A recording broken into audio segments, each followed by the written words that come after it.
Metaverse for SDGs Global Prize and Virtual Reality Competition. Yes. Very good. Very good. Last but not least, we have Exponential Destiny here, and we're going to go and have a chat with them. As you can see, it's pretty visual. They've got a lot of things going on here. I had a brief chat with Marcus earlier on. Marcus is the CEO here, but Marcus, you can tell us a little bit more about what's happening here. Absolutely. So we're in the middle of a live demo, and what you see here is one of the participants from the conference who's got an Oculus 2 virtual reality headset. These retail for about $300 now. These were thousands of dollars of technology that in recent years has come down significantly. And he's actually going through an experience with the two other gentlemen you see here, Zach and Kevin, where he is looking at a project that we did with a school called Broward County Public Schools. This is the 6th largest school district in the United States. It's a community of schools that are primarily low income, marginalized communities.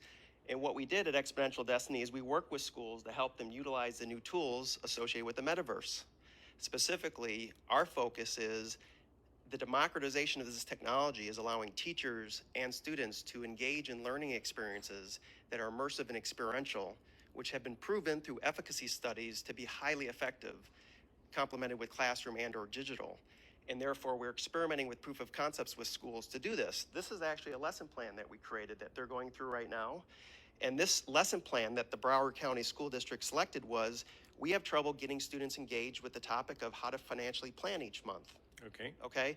So what we did was we created this lesson plan in virtual reality where they go through these steps where a student comes in here with a team and has to work with his or her team members to actually go over to the auditorium where we've set up. Zach, if you want to turn around to the auditorium, Zach will show you. You see how we made these kiosks? Food purchases, general spending, taxes, housing, clothing, transportation, education. Yes. You'll see Zach will go down and we've actually put digital currency there. We put Exponential Destiny dollars. Okay. You can put any currency you want. Right. And we've you go down to this table here and the currency's there, and it tells you that this is the average funding for a monthly budget for the medium average income in the United States. Okay. So this is what the average citizen gets in the U.S. Right. Considered middle income. Yeah, so that's about approximately $4,200 a month. Yes, and then you take that money, it's literally laying out there in denominations, and then you turn around and you have to go spend that money with your team and make good choices, but you have to make it spread across all these different real life situations. The first one is your taxes. Right, and indeed, the interesting thing about this, Zach will hit this, you see you put your money in the places, but Zach can actually hit a lesson plan to where an avatar that's pre-recorded, it's actually Marco over here, who's my co-founder, who did this avatar several months ago. Hi, my name is Marco Vargas. And we recorded him, and now we're playing him. So it's self-tutorial. That's brilliant. And he described, I think I speak for both of us, that payday always feels great. At this station, we will explore the world of taxes. Specifically, you will learn about personal, federal, and state income taxes, and how they impact your available monthly budget. They're definitely going to affect my budget, yeah. But the interesting thing about this is rather than just talking about this, they're seeing it in a 3-dimension version. And objects are brought in. So when he starts talking about it's used to pay for the military or for school buses, you'll see he brings in those objects so you can create this. Now here's the important thing. Maybe we turn the volume down real quick. Here's the important thing. Creating this immersive and experiential environment was done without coding anything. It's a non-coding coding. These are the individuals who put that together. Right. These are 19 and 20-year-olds, graduates of a public school system in South Central Los Angeles. They have been upskilled and reskilled into this as a profession now. And that's what we do. They help other students upskill and reskill into this as a profession. It's akin to learning how to code the internet, like back in 1992. HTML. But rather than Java and HTML, this is how you code with your superpowers in this environment. Samantha is an art major, and she's exceptional at this because she's a good storyteller. And that's where the technology has come. It's become production environments versus just consumption of gaming. And that's partly a byproduct of COVID, kind of pushed the market this direction. It accelerated the field. And so we build these lesson plans. Samantha can actually take you through another project we're doing in the work that we do with schools, and she can share with the Chicago. Okay, well, let's have a chat with Samantha. We'll come back to you in a second, Marcus. Absolutely, Thank you. sure. So, Samantha, tell us a little bit about this. So we just started working with a school in Chicago a month ago, and we're trying to do topics around something that their community really values, which is social emotional learning around trauma, because they do have a lot of gun violence in the area. So that was just our beginning process, deciding a topic. But now we have trained them in VR. We did hand delivered their headsets. And so now we're starting the ideation process where we're going to go through journey mapping, ideation, persona mapping as well. And we're going to try to see how we can use these environments to bring out what they want to bring into the community, how to support the trauma that they're experiencing on their daily lives. And the platform we're actually using right now is going to be Gatherings by Mesmerize. And we're very excited to continue going since we're just starting. Absolutely. And how long do you think this will take? We usually do it about 6 months because we do 2 subjects, so 3 months per subject. And so our first one will be the first 3, and then the second is the last 3 months. And how many people in practice would be involved in this, do you think? So from the school community, we have 25 people, so 5 teams of 5, and that's how we just break it up. And the teams are, there's teachers on the teams, there's students on the teams, there's female, there's male.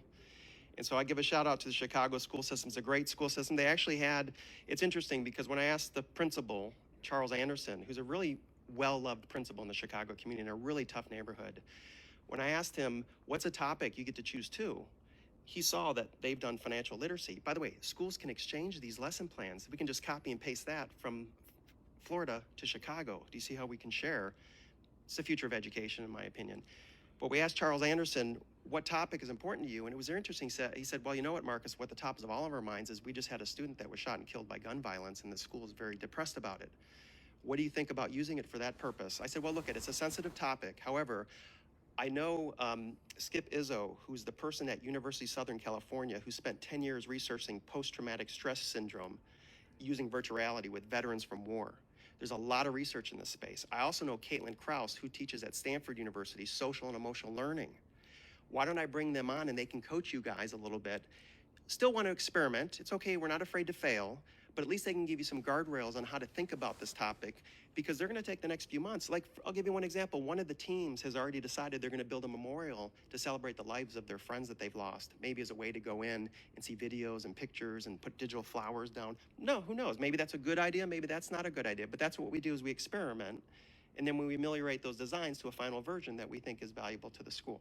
That's great. Now, I mean, obviously, you're talking to me here about a lot of things going on in the States. I mean, you're in front of a big international audience here. So how do you expect to translate this, or how do you expect to scale this up? Well, a couple things. First of all, in the platforms, like this one one of the platforms that we use, it shows translation in 8 different languages as you're speaking. So the translation thing. And also, these platforms, in the year we've been using them, have evolved like 10 years. It's a very exponential pace. So anything that doesn't happen today is going to exist eventually. Point is, in a year, you'll be able to do everything in these platforms. And the platforms used to cost hundreds of thousands of dollars about 5 years ago, and I would do this professionally with big companies. This software we're paying for is basically nominal. It's free. So the schools can afford it. The headsets can be afforded. That's why, and it can scale. And it's very inexpensive. Again, the key is teaching young people how to develop. When we got done with the Chicago school system, they'll be self-sufficient. They don't have to hire a big consulting firm. When was the last time you were able to do a digital transformation project as a school in a public school system, and within 3 months have results that you could use that didn't cost you much in terms of a budget that you can actually implement? So it's transformation. It's the metaverse. Our focus is the metaverse is getting a lot of hype from NFTs and virtual worlds and buying property next to Snoop Dogg the rapper and virtual, all this stuff. It's distracting from the real value of this. And we're here at the UN trying to change the conversation. And one way we're trying to change the conversation, make sure that people get exposed to the real power of this and young people get into this as a profession. When your job is automated away from AI or robotics, you need a new skill set. This is a skill set that we found can be democratized so people can use it even if they don't have a technical coding experience. With that said, we actually try to think of, like, Marco and I, my co-founder, thought, how can we get other students involved with this? So we made a special announcement here at the ITU with the leadership from the United Nations ITU, and Marco can actually share that with you. Okay, I won't steal your thunder. So, Marco, please tell us exactly what the announcement was. I mean, I know a little bit about it, but you tell us more. Yeah, thank you so much. Excited to be here. Marco Vargas, co-founder and education sector president at Exponential Destiny. The special announcement we made, which is really exciting because it's the first time we're doing this. It's Metaverse for SDGs. It's a global prize competition. This competition is an initiative to really um, bring awareness around the United Nations Sustainable Development Goals (SDGs), and we really want to help people.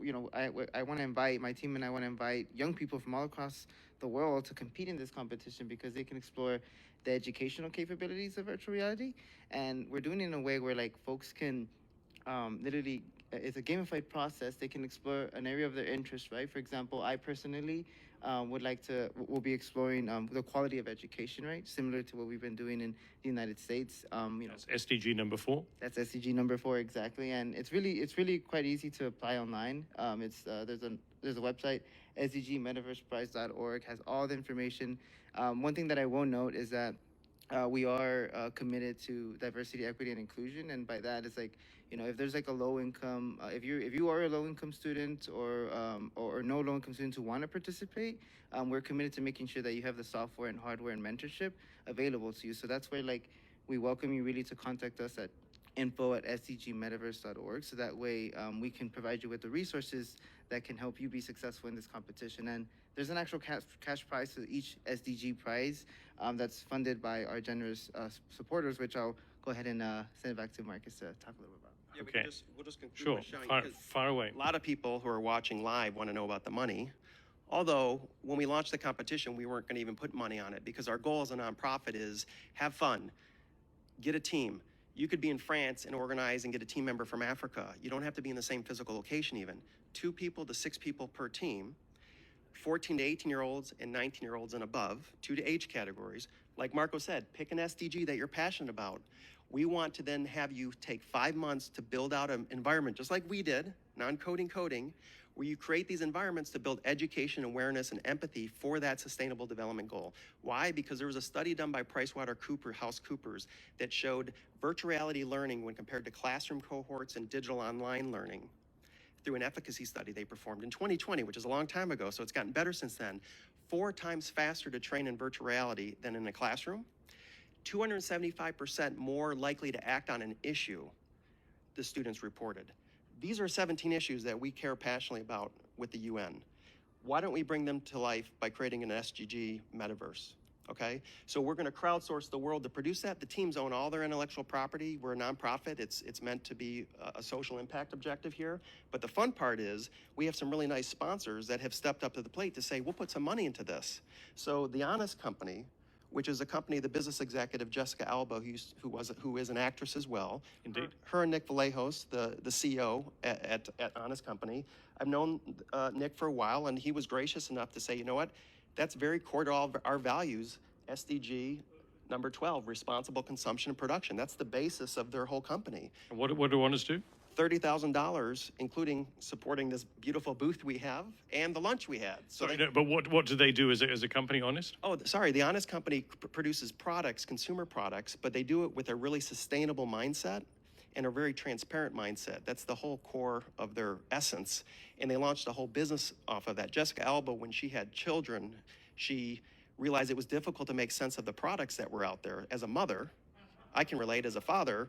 And so that was 10 years ago, and now she has this Honest Company. It's a publicly listed company. So it's you have to apply to be a sponsor for this. We're not going to take anyone. It's whether or not it's your core values. And they sponsored this particular SDG. Yeah, some of that money we're going to use specifically for that SDG. Some of it we'll use for the whole grand prize, because what we're going to do, Blend Hub, by the way, is the second sponsor. They do localized food production where they turn farmers into entrepreneurs by creating manufacturing capabilities in the local community so the supply chain's local, transparent, and then farmers get re-educated into the space. It's an amazing company run by a very well-known food executive. And they put $30,000 on Zero Hunger, okay? And then this is really fun because literally about 30 minutes ago, I got a text from a gentleman in Chicago who I met just a few weeks ago at a business dinner in Chicago after meeting with the mayor. And he's so passionate about life below water. He runs foundations. He's dedicated his life to this. He's committed to us that he's going to put $10,000 as an individual for life below water. So over the next 5 months, we're going to continue to raise and have people sponsor. If people are interested in sponsoring, it's sponsor at sdgmetaverseprize.org, or just go to that website and you'll see the place to sponsor. Okay. But we use that funds to buy headsets for teams that can't afford it. We use those funds as prize money. And most importantly, here's the fun part, is in October at ITU's PP program in Bucharest. So the Plenipotentiary Conference, yeah? Yes, sir. In Bucharest, Romania. We're going to have all 17 final teams for the 2 different age groups, so 34 teams, come to that conference and demo their capabilities for all the attendees of that event. Fabulous. And through that process, we're going to nominate the top overall best of show. And we will at that point have a metaverse for SDGs environment, a true metaverse, social environment where you can interact virtual words to learn about these topics, 17 of them. And to tie this back to ITU, the only issue with that, because I told you how the tech has been democratized, 19 and 20-year-olds from low-income communities are the ones that are getting skilled into this. The only bottleneck is interoperability. Because when we demo that 17 SDGs, standards, yeah, standards. When we have those 17 SDGs in October, you know, the only thing that's going to be the Achilles heel is when you put on a Hewlett-Packard headset versus a Facebook headset versus a Sony headset, and Indeed. The software doesn't fit. And then if you have haptic gloves and haptic devices on your chest, or Pablo here is our expert with using LiDAR and drones to get topographies. He's our chief technology officer, just turned 20. He takes LiDAR from his phone, scans things, and brings it into the environments. But all that interoperability of all that technology is the only thing that's slowing us down. So we really could use the ITU. That's why the partnership is so solid, right? And that's the team. Very proud of this team. You can go and look at the. We're going to post on our website the whole keynote that we did for this whole entire announcement. You really should see them. The team did an amazing job. Some of them have never been outside of Los Angeles. So as you can imagine, they're on the UN stage presenting. Look at Samantha, I'm kind of a proud dad, right? But like Samantha, yeah. Look at how articulate they all are, right? They're better. You know, I come from the big consulting firm industry. I've been an executive at many of the big firms. This is the best talent I've ever seen. They're digitally native, they understand it, and they're passionate about it. So our goal is, as this becomes a thing, and every company, business, brand, and organization wants to create their next generation website in these virtual and immersive environments, this should be the resources that we try to upskill into this space. That's the Marco and I's mission with the foundation. Well, that's great, and it looks like you've definitely got the right aims and the right goals, and certainly the 17 Sustainable Development Goals are a very good place to be, and actually bringing them to life is going to be something which I think people will appreciate. I mean, you were talking to me yesterday that people are going to be the way they experience this, the way they understand it, and the way that the pedagogical experience is completely different to anything else. Yeah, it's interesting because the pedagogies we identified, there's 4 types of pedagogies we identified for education and learning. We did this in collaboration with the National Centers for Family Learning when we did the Florida School. One of them, it's very interesting, if I give you a book report assignment as a student, but you have to create your communication around that subject in this environment, which you can do. It's like building PowerPoint in 3 dimensions. The way your brain registers what you see and experience, because it's so interactive, immersive, and experiential, you retain the information. So Samantha, I remember after we did this project, Samantha said, I learned about this stuff just by having to build the room. Well, there's one of the pedagogies, we call it a creative learning assignment. But now that it's built, you can go to the next pedagogy of having a classroom assignment where you bring students in and they don't have to create, they just participate in the model. The other thing that we're doing is we work with companies to help companies create their environments. So these young people are working with CEOs of large companies. BlendHub, if you're interested, BlendHub actually did a demonstration. I don't know how much time we have, but BlendHub actually does localized food production. They have a business use case of how this is being used. Okay, we'll just very briefly Sure, go through here. So yeah, tell us, Marcus. Yeah. So this is Pablo. He's one of the execs at BlendHub. And okay, I'll just set some context here, Pablo. They came to us and they said, it's during COVID, nobody's traveling. Unfortunately for them, they have these localized food production centers that they put in farming communities in India and in Mexico.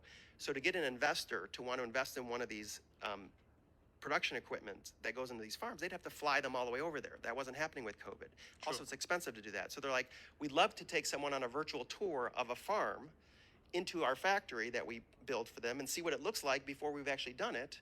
And so that was the first use case we produced, and Pablo is the one here that was part of that project. Great. So what do you think of this? So I know that we didn't know anything about virtual reality, and 8 weeks later, as you can see on the screen, because this is being streamed live on this virtual visit, this is a real size hub where we brought actual investors. We built these thanks to Marcus' team for an investor case in Sweden, where we actually mapped the topography of an industrial park in Sweden and put the factory on top of it so they could feel what our mission is about. Because that's sometimes the challenge, right? As Marcus says, virtual reality is something to help people understand or get a better engagement into our values, right? So we go and show them how it's done. They can feel it, that we're not selling smoke, and it's a real model, replication, digitalized, which, by the way, in the food industry, a very traditional industry, I think this is where we need to start heading, and this is why we're here today with the ITU in terms of globalization, right? And anyway, yeah, just thanks to Marcus and his team, and this is just the beginning. It's just the beginning indeed. Well, thanks very much for giving us a taste of that. So, Marcus, just come back to you finally. Is there any last words before we wrap up? Oh yeah, no, in all seriousness, this team, come on over here, team, like behind me. Listen, you have a window of opportunity, 9 months, to learn this as a skill set, young people in the world, if you want to be relevant. It's like 1992, and we're about to teach you how to code the internet. But if you have a creative skill like Sam as an art major, you can do this. In a year from now, all of my buddies at the consulting firms are going to come in with their overpriced models to do this. I probably shouldn't say that, but that's the reality. Point is, there's a lot of companies that are going to need this, every brand, every organization, every school. If you can upskill yourself and participate in this competition as a fun way to do it, we'll hire you and put you into school projects. We'll get you employed as a nonprofit, okay? And we're not going to skim off the top. It's a nonprofit model of consulting, but that's our ambition. But the window of opportunity is this will be a commoditized skill set. My problem is this: we're teaching kids how to code in school right now, 30 years after the internet. We waited so long, AI is now doing the coding. It's not a skill set that's going to get you economically well off. And that's the false positive that we're sending out there to young people. This is a generation of non-coding coding, but we're teaching you day one how to do this. Like, now's the time to get into it. That's why they're all professionals, making professional salaries. Juan, why don't you end this by just telling them your story about where you were about a year and a half ago? You'll like this. Okay, Juan, go ahead. Yeah, definitely. So about a year ago, I was working over at Target and also doing part-time school. And yeah, Target, the retail store, I was working as a retail associate, working long shifts, 8, 9, 10-hour shifts. And, I realized that wasn't sustainable for my future, for my career, for, my goals overall. I connected back with the Exponential Destiny team, and, I reached out. I was mentored. I was taken through a process, through the commercial process. And then, now fast forward to 2021, 2022, now I'm working for a global consumer company as the head of their VR department. So now I'm helping a big, huge company bring in their products in VR, showcase demos, training environments and stuff like that. I'm their head of VR now, and that's now what I do for a living. So I've been reskilled and upskilled into a new economy. Nothing against Target, but that's definitely a step up, I have to say. Yeah, nothing against Target. It's a great company, but he went from a minimum wage job to a professional career. Absolutely. And it was interesting because when the CEO of this company, he shadowed me on a project that I was doing for this company. And when the project was over, we did a proof of concept to experiment. Over a year, so this is way before Zuckerberg changed his name to Meta, it was popular. So we're the real deal. We haven't faked it till we make it. We did it. This is 2 years ago we've been doing this. And so the client said to me, Marcus, that proof of concept went well. The team did a good job. I want to institute this like you're recommending, and I could really use this. They have 200,000 distributors they need to train. I was like, well, you know what you should do is, they said, well, do you have any resources you'd recommend? I'm like, yeah, I've got lots of resources. Remember Juan? And they're like, well, we don't want to steal him from Exponential Destiny. And we're like, right. This is the whole idea. Employ him, please. Steal him away. So they hired him directly as a contract. Yeah, and so that's kind of our model. While he's also our chief development officer at Exponential Destiny as well. Yeah, well, I think your destiny is definitely going to be extremely successful, all of you guys, and exponentially so, I'm sure, as well. So, well, Marcus, thank you so much for giving us a great insight into this, and thanks, guys, as well, for a brilliant demonstration and explanation of everything you've been doing. We look forward to catching up with you very soon. As I mentioned to you, I think I'm going to be in Los Angeles in a couple of months' time, so hopefully we can catch up then. Of course. Yeah. Go sign up www.sdgmetaverseprize.org and register. You don't have to commit yet. Just go read about it, register. We'll send you more information, but be a team, be a global team, and get involved. Okay, so my impressions, as I say, extremely high of you, and I'm very glad that we came to you and managed to spend some time with you. So Thank anyway, you, sir. look forward to catching up with you again very soon. Yes, thank you. Thank you. All right, well, that's it from us, and thanks, guys, a lot. Thanks once again. So I'm going to be going back into the conference now, and the assembly has gone extremely well, and it's literally just the first few days. It finishes in about 8 days' time, and here we go. I'm back in again. All right, well, that's all from me, and wow, look, here we are, and I'm walking inside now. I don't need to actually move from where I am. All right, thanks, guys. So thanks very much, and that's the end. I'm Max Jacobson Gonzalez from ITU, and I look forward to catching up with you all again soon as well, wherever you're watching.